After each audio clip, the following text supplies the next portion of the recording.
Good morning, beautiful people. Thank you. Am I too loud? Do they need to adjust the mics? Anybody want to have a nap right now? I can, turn my mic down if you like. Okay. Let me just log in.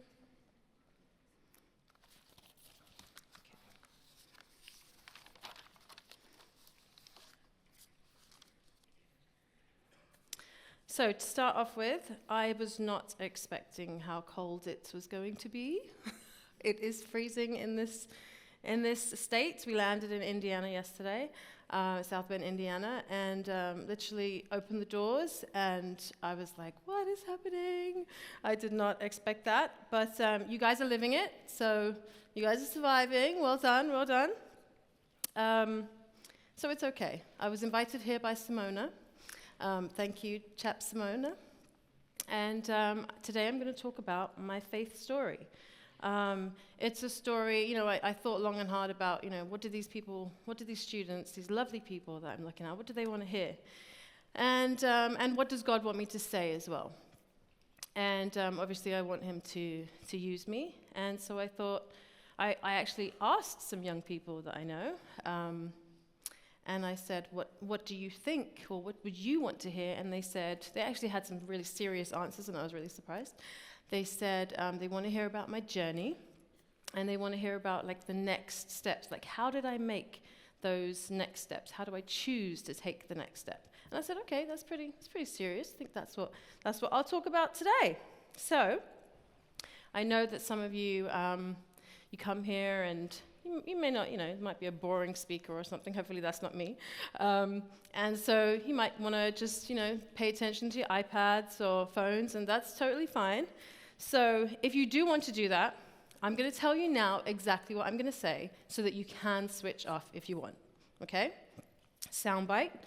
This is what it's going to be about. Basically, my journey is about family, friends, and faith. The friends, obviously, the family that we choose. And for the next steps in life, well, I'm just leaving that for God to write my story. Every day, praising him before and after the miracle. So, feel free to shut off. Okay, so I'm going to tell you some stories, and in those stories, if you hear somebody's name, like, for example, I'll say the name in a minute, if that is your name, you can come to the front and get a gift in the basket, okay? Because everybody wants to hear their name heard. If that is your name in the story, feel free to come to the front and get a gift in the basket. These gifts are from Bermuda, actually designed by myself and my husband. And so, feel free to take a piece of Bermuda home. Let's just test it out. So I'm going to call somebody's name and see if there's anybody in the audience with that name. Jaleesa. Come to the front and get your gifts. Okay, so you know how it goes. Okay, we also have interactive questions on Slido. I don't know if you've heard of Slido, you probably have. So you can get your phones out and scan the QR code when you're ready, and then we can see the results on the screen. If you have any questions, if you're actually paying attention, if you have any questions that you want to ask me, please raise your hand, and I will assist, because I want this to be more of a conversation than just me speaking. Right, so who am I? So Simona gave me a lovely introduction, thank you. My name's Alice Kute. I am a wife, a mother, a sister, a niece, an auntie, a daughter-in-law. I hope I didn't miss anything. I think that's it, yep. Born and raised in England, Surrey, England. And born and raised, I am one of 5 children. My older sister, her name is Sibel. Anyone in the audience with the name Sibel? Nope, okay. My second sister, her name is Maisie. Anyone Maisie? Nope. And then there's me, Alice. If your name is Alice, please get a gift. Wow. No one? And then my sister, this one's going to get, I know somebody's going to be called this name. Chloe. Chloe! We have a Chloe? Yes? Come and get your gift. We have a Chloe. And then my brother, he is the last. His name is Clive. Is there anyone in the audience called Clive? These names are not as common as I thought they would be. Today is Clive's birthday. And today is my dad's birthday as well. They're born on the same day. And they are both called Clive as well. So that's my family. So my parents are originally from Mauritius. And I have a poll for you. So let's open the poll. So you're going to take out your phones. And do you see it? Yep. Okay. So you have to scan the QR code. And can you tell me which continent Mauritius is in?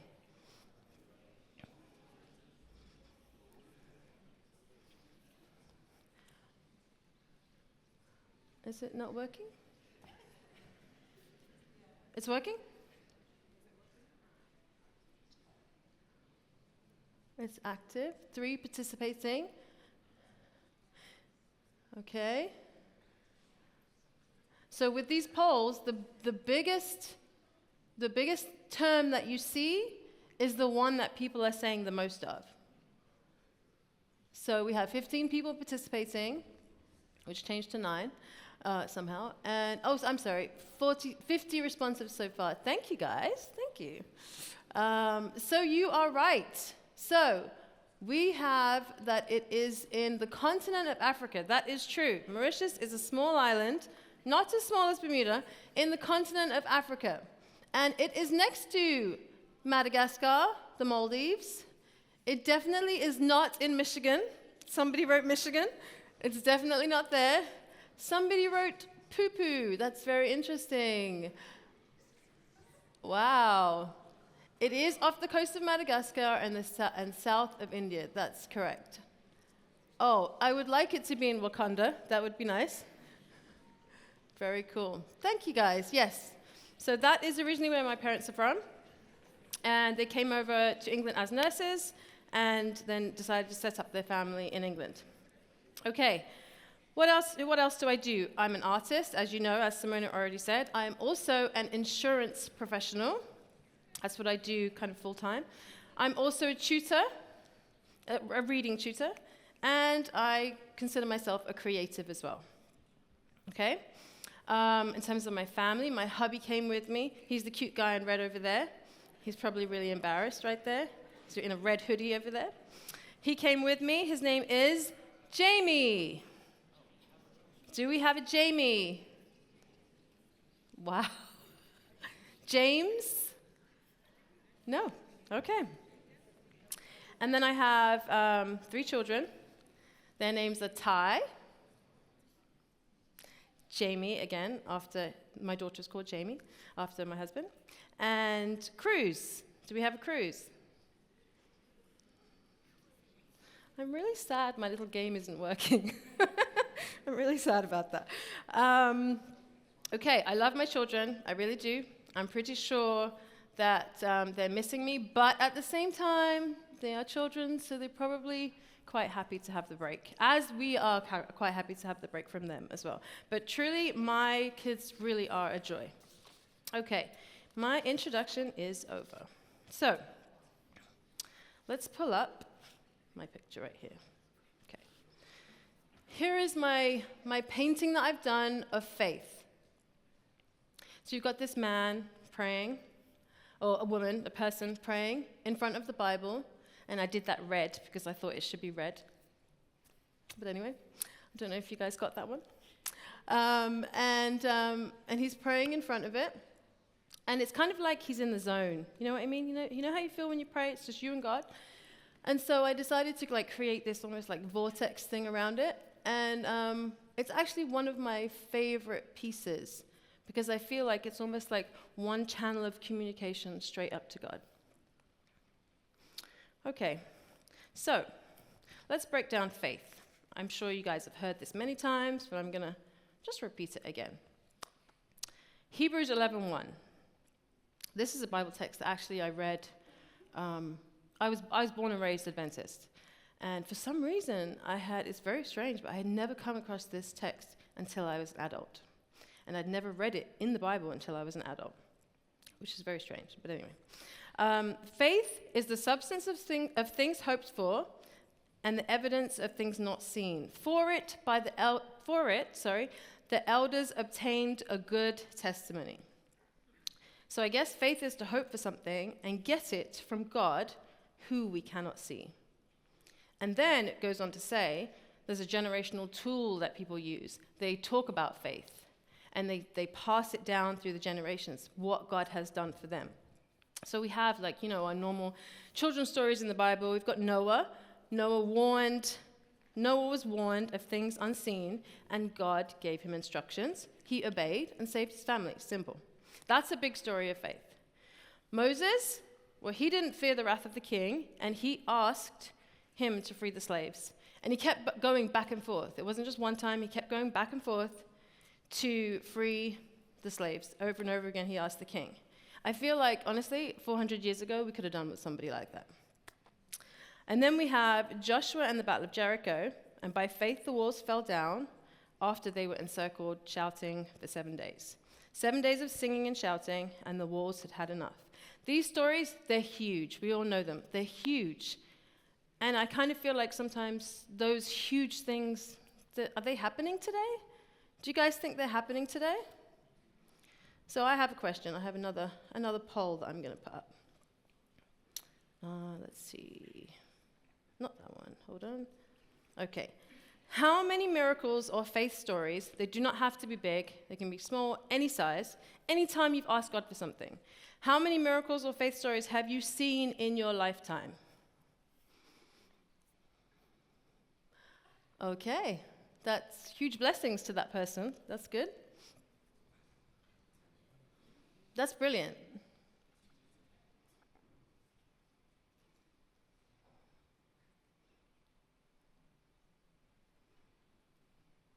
That's brilliant. Too many. Diddy thousand. Wow. That wasn't a rude word, was it? Sorry if it was.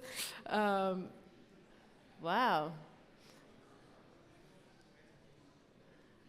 Wait, who's Byron Victoriano? He should come to the front and get a gift.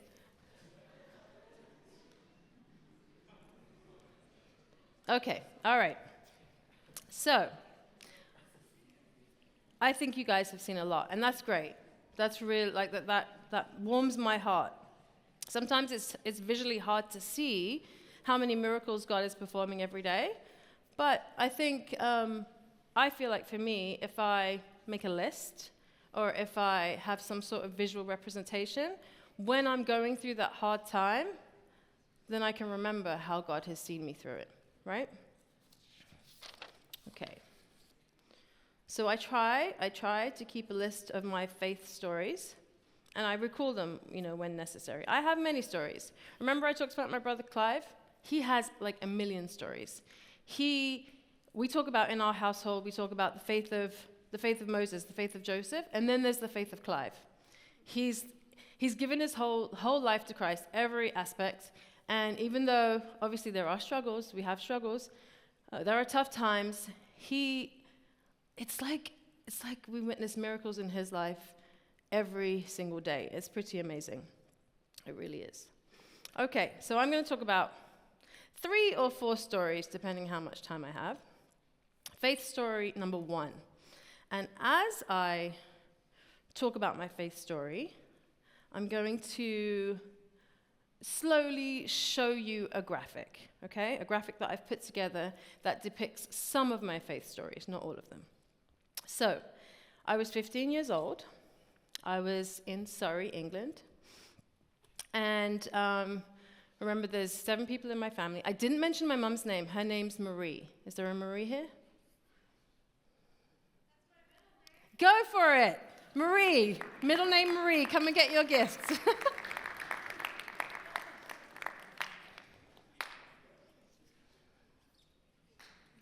So there are 7 people in my family, and they were not home. My dad was at work. My mom had gone into London. She was taking my cousins. They were visiting, and she was taking them to show them around London. My parents are very hospitable. And I was at home by myself. My 2 sisters were at school or university, and my younger brother and sister, they were at school as well. So my mom had asked me to come with her to London, and I had said to her, I can't come, Mum, because I've got some revision to do. So I was at home. I don't actually know if I was revising. I'm not sure. I probably should have been, but I'm not sure. Alone in my 2-story house, and I was in the computer room. Okay? The computer room overlooks our driveway and our covered porch. So if anybody comes to the house, if I'm studying on the computer, I'm doing something on the computer, I can literally just look out the window and I can see who's coming in. It's a good vantage point to ensure that the house is secure from the front. So all of a sudden I see this man with a blue shirt on, white man, he's about 5'9", and he walks into the driveway, and he walks under the porch, and he knocks on the door. There's no knock. I wanted to knock. He knocks on the door. I don't know this man, never seen him in my life. He's not familiar to me. As a 15-year-old, my parents have told me, if somebody comes to the door and you don't know who they are, you're not going to open it, right? I'm not going to open it. I didn't want to go downstairs and look through the peephole. I'd already seen him. I didn't need to ask him who he was. My parents didn't tell me to expect anyone, so I did not open the door. So as I'm at the top, I obviously wait patiently for him to leave, because I can see that he's going to leave, right? Because I have a good vantage point. He doesn't leave. I'm like, where did this go? And you know how you convince yourself in your mind, you're like, maybe you didn't see him. Maybe he left when I was blinking. Maybe he has like super fast skills, and I just didn't see him. And I was like, no, that's not what happened. So I got out of the computer room, and I went around the perimeter of the top floor, just looking out the window to see if maybe he was on the side, maybe he was in the garden, maybe he was on the other side. Couldn't see him, and then I went back to the computer room. And I was starting to panic a bit. I was like, where did this dude go? It's just so strange. He had literally disappeared. So the computer room was at the top of the stairs. At the bottom of the stairs, there was a bathroom by the front door. And the bathroom door to this bathroom had a very distinct sound when it closed and when it opened. And so I'm like, where's this guy? And all of a sudden, I'm by myself. Remember, I'm by myself. All of a sudden, I heard the bathroom door, close or open. It didn't matter. Obviously, somebody was in the house, and I was like, what on earth am I doing? Like, what am I doing? What is happening? Is there somebody in the house? I don't know. I know what I heard. And I was thinking, okay, what do I do? He's in the house. Somebody's in the house. What am I doing next? What am I doing?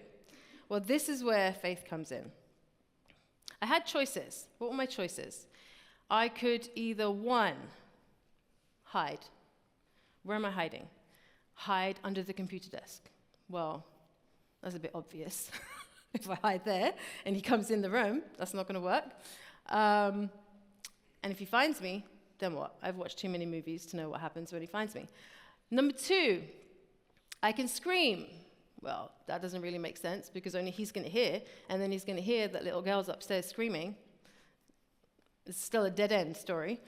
Number 3, I can get up and run as fast as I can to my parents' room, because they had a flimsy lock on their door.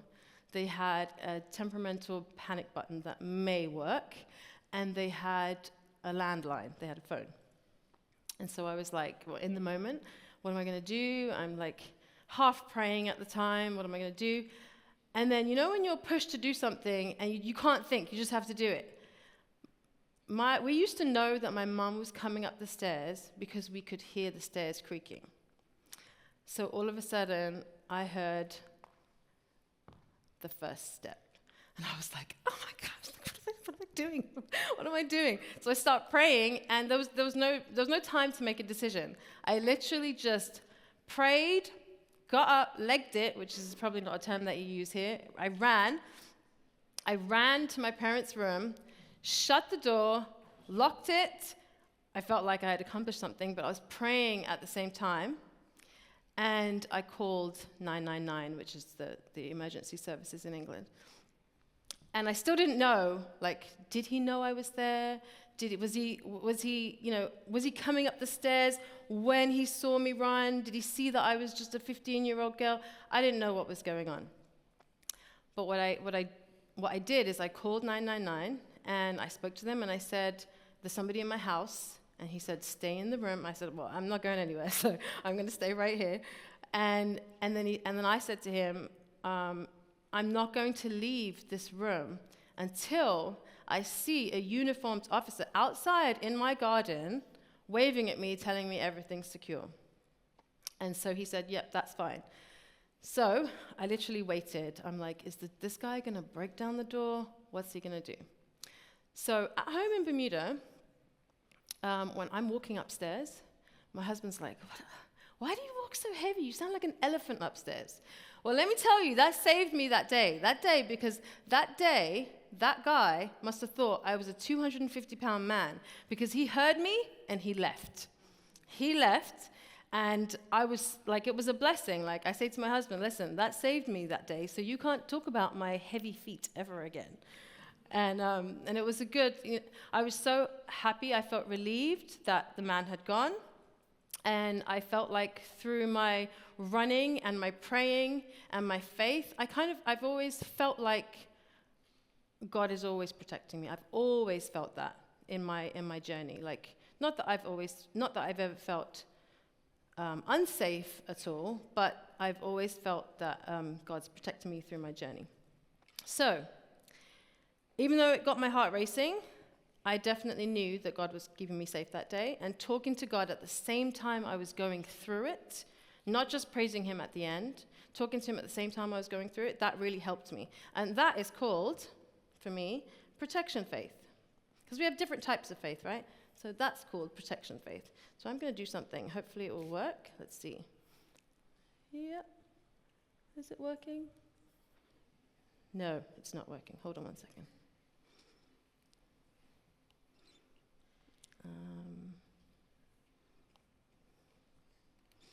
Just going to do something right here. Oh, that's why it's not. Okay. All right. That's called protection faith. Okay, it's happening. Hopefully you guys can see what's happening. I told you this graphic is going to slowly appear. Okay? Protection faith. And then if we come down here, this is the number of my house that I was in at the time.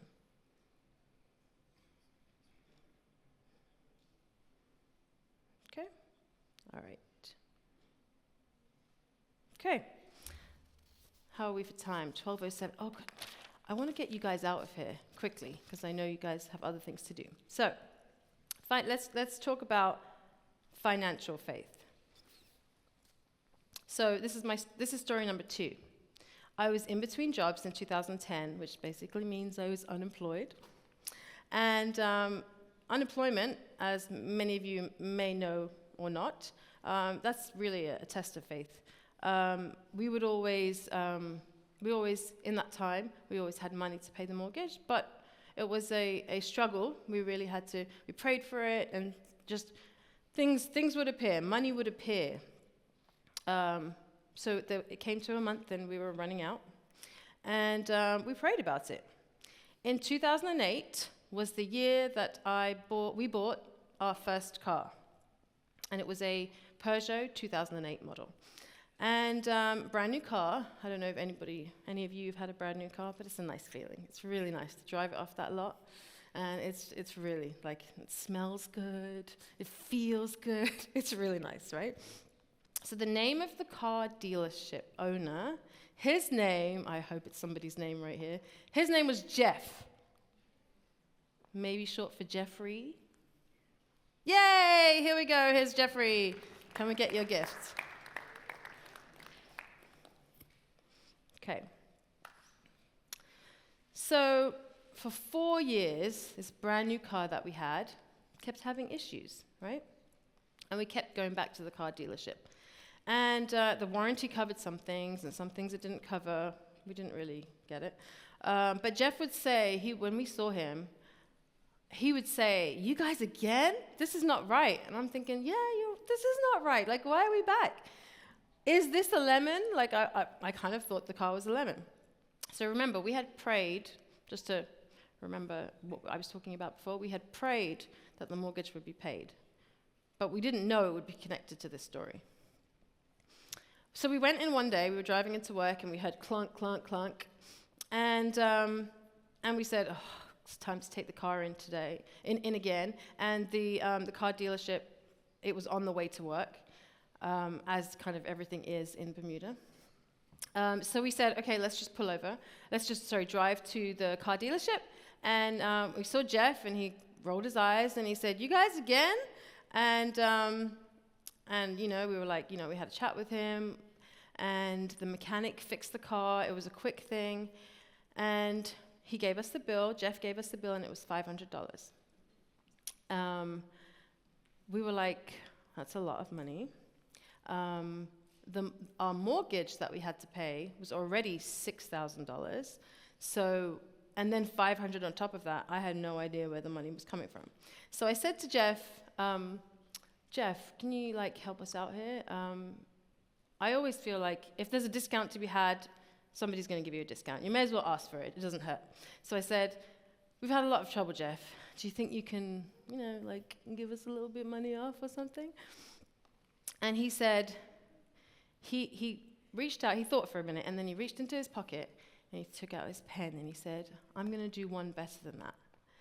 And I was like, okay, what is this guy doing, right? And so he opened the drawer of his desk, and he pulled out a checkbook. And I was like, why would he pull out a checkbook? Does anyone here still even use checks? Probably not, right? Do you guys know what a checkbook is? Yeah, okay. And so he pulled out his checkbook, and he put it on the table. And I'm still trying to process, what is he doing? We're meant to be writing him the check. What is he doing? And so he says, "I'm going to do one better." And he starts writing, and he wrote the $sign. He wrote the $sign. Let's see. Hold on. He wrote the $sign. Where is the $sign? Yeah, he wrote the $sign. And I was like, okay. All right, what's next? And then he wrote 7. Okay, I'm going to write a 7. I'm not going to go any further. Then he wrote a 7. And I said, okay, that's nice. $7, that's nice. And then he wrote a 0. And then he wrote another 0. I was like, $700? How nice is he to, give us that money back? But then he didn't stop there. He wrote another 0. And I was like, $7,000? God is good, I'm telling you. That was enough to cover our mortgage and to take my husband out for a nice dinner too. I was honestly, the way God worked in our lives, and especially when I didn't have a job, it was like blessings were coming even more. $7,000. And I told him, I said, you don't know how God has worked through you today. Sometimes, even though we benefit from the blessings personally, it can be the other people around us that need to see how God is working in our lives as well, or to even be used. $7,000. Mortgage paid, money left over. And it's God's number, which I think is just so cool. I'm going to rub this out too. Can you guys still see? Yep. This is some Bermuda money. The Bermuda money is very, very colorful. There we go. Okay. God can literally make something out of nothing. I feel like you guys know this already. So I'm going to praise him before and after the miracle. He did it for Peter when the fish had a coin in his mouth. He did it for the widow who poured endless amounts of oil. And he always does it for my brother, like I said, and he does it for me too. $7,000. Okay. I have 2 more stories, but I don't think we have time to say them, so I'm not going to say them. But if you want to ask me about my stories, you can after. And if you don't, that's fine too. So, final tips and takeaways. My stories. They're part of my faith journey. I can recall them whenever I want. Life is hard. You guys know that. Sometimes life is hard. Everybody's going through something. Everybody feels something. Everybody has a parent or a sibling or a friend who needs your prayer or who needs your faith. And when I think about those times in my own life, I just think about my stories and how God has seen me through it. If he can see me through things that have happened in my past, he's going to see me through now. Whatever happens. God's writing my story every day. So, next steps. So whatever you do in life, and you have a long life ahead of you. It's great. I'm so excited for you guys. It's a nice long life. Remember your faith stories. They're real. And they might not even mean anything to you right now, but they will. Don't forget them. So as you make the next step, walk in faith. Step out in faith. And I am going to show you the rest of the graphic. And this graphics it helps me to remember as well. Because this is my education, this is my house in Bermuda. I had a story about healing faith. As you know, I'm an artist. This is opportunity faith right here. This is more healing faith. Oh, here's my kids. Jamie, Ty, and Cruz.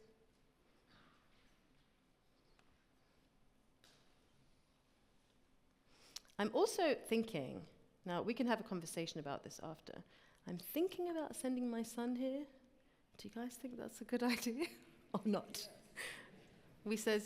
I heard yes, and I also see some people going, mm-mm. Talk to me. I want to know. Yes. He wants to potentially do architecture. Yes? Okay. No. Okay. And this is me. The program that I used to do this graphic is called Procreate. I don't know if maybe some of you have heard of it. It's a great program. Love it. Okay. All right. That's it, guys. I've given you part of your time back. Remember, write your faith journey, okay? And step in faith. Thank you.